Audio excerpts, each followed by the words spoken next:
Hi every one. So எனக்கு stroke பற்றி தான் சொல்ல போகிறேன். 5 ஏர்லி சைன்ஸ் ஆஃப் ஸ்ட்ரோக். அதாவது ஸ்ட்ரோக்குன்றது பக்கவாதம். நமக்கு லைக் ஸ்ட்ரோக் அட்டாக் வர்றதுக்கு முன்னாடி சில பாசிபிள் சைன்ஸை நான் உங்களுக்கு எக்ஸ்பிளைன் பண்ணுறேன். ஸோ FAST ஃபாஸ்ட், இதுதான் அதோட short form. So F stands for face.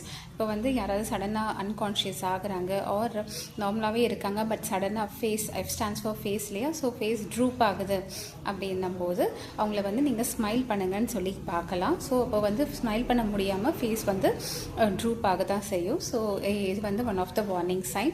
And next A stands for arm. So arm lift பண்ண நம்ம ட்ரை பண்ணும்போது வாலண்ட்ரி கண்ட்ராக்ஷன்ஸ், அவங்கள கை தூக்க சொன்னீங்கன்னா அவங்களால தூக்க முடியாது. So it will go down. சரிங்களா?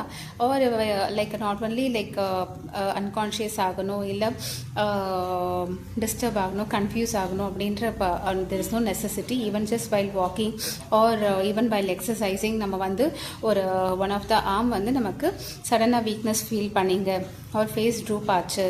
And next online is S stands for speech. So sudden loss of speech, இல்லை slurred speech, அதாவது ஸ்லோனஸ் இன் ஸ்பீச்சிங், இல்லை sometimes difficulty in understanding simple sentences, இதெல்லாம் வந்து நமக்கு ஒரு வார்னிங் சைன்ஸாக இருக்க போகுது.